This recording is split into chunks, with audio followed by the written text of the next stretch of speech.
New York times की एक report आई है। वो रिपोर्ट ये बताती है कि पीएम मोदी और डोनाल्ड ट्रंप के बीच अब एलन मस्क है। अब एलन मस्क कर क्या रहे हैं? क्या एलन मस्क को हिंदी आती है? जो पीएम मोदी बोलते हैं उसको ट्रांसलेट करके डोनाल्ड ट्रंप को बताते हैं, या डोनाल्ड ट्रंप अब सीधे तौर पर पीएम मोदी से बात नहीं करते इसलिए एलन मस्क को बताते हैं, एलन मस्क वो मोदी को बताते हैं।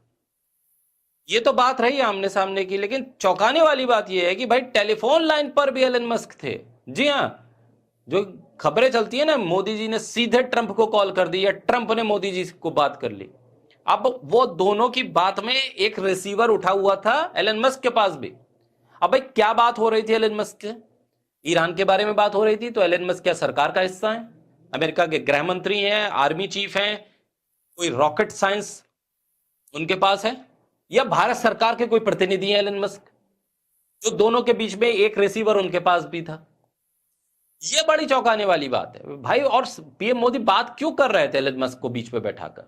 भाई वो एक व्यापारी है, एक व्यापारी दो सरकार के ऑफिशियल, सरकार के मतलब टॉप लीडरशिप के सामने वो बीच में कर क्या रहा था बंदा?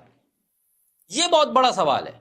न्यूयॉर्क टाइम्स की रिपोर्ट के मुताबिक पीएम मोदी और डोनाल्ड ट्रंप के बीच हुई एक अहम फोन कॉल उस समय चर्चा में आ गई जब उसमें एलन मस्क की मौजूदगी सामने आई।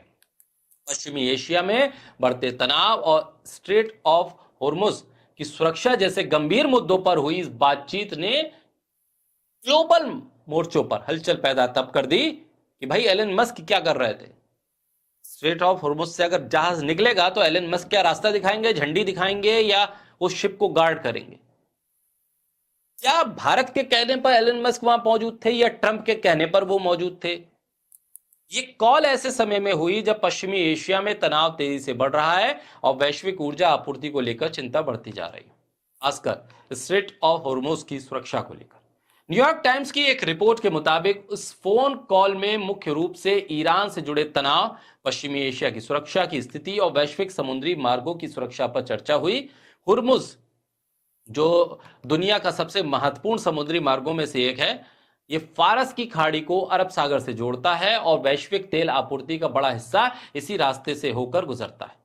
अनुमान है कि दुनिया के लगभग 20% तेल और गैस का जो ट्रांसपोर्ट है इसी रूट से होता है। इसलिए अगर यहां कोई सैन्य या राजनीतिक संकट पैदा होता है तो इसका असर पूरी दुनिया की अर्थव्यवस्था पर पड़ सकता है और पड़ भी रहा है।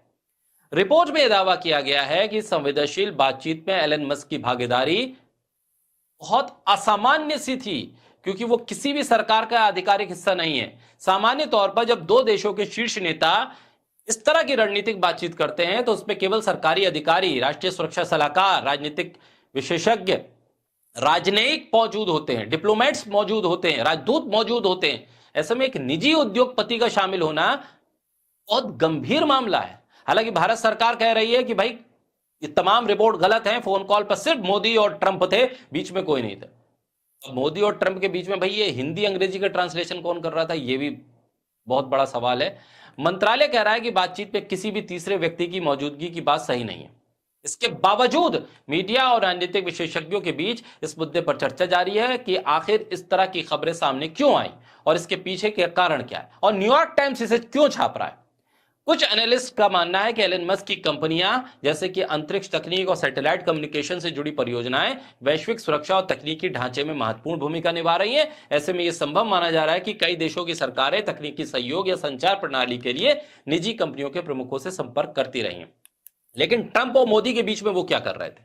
दूसरी तरफ पूरे घटनाक्रम से एक बड़ा सवाल यह खड़ा होता है कि क्या भविष्य में वैश्विक राजनीति और कूटनीति में बड़े टेक कंपनियों के प्रमुखों की भूमिका बढ़ रही है?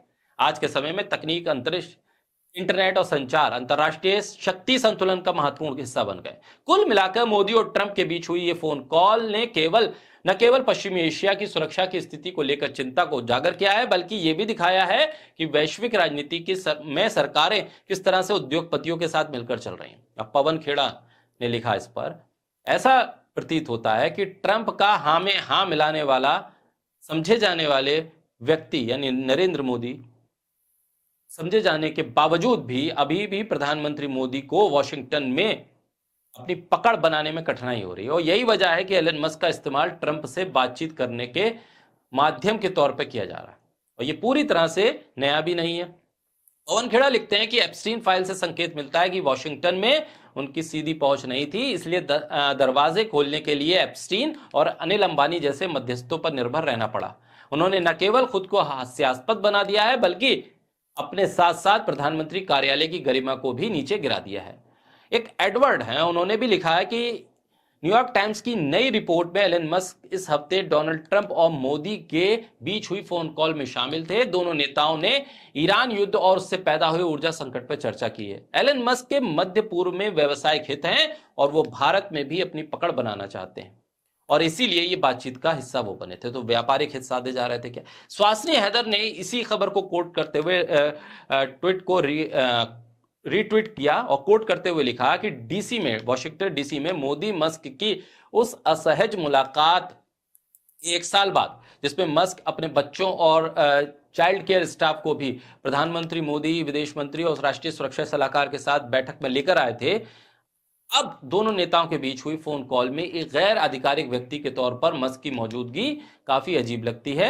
अब ये देखने का इंतजार हमें करना होगा कि क्या विदेश मंत्रालय इस पर प्रतिक्रिया देगा, क्या भारत के प्रोटोकॉल के उल्लंघन तथा आधिकारिक गोपनीयता के संभावित उल्लंघन को लेकर कोई आपत्ति दर्ज कराई है या नहीं। हालांकि सरकार इससे इनकार कर चुकी है कि कोई तीसरा भी इसमें मौजूद था।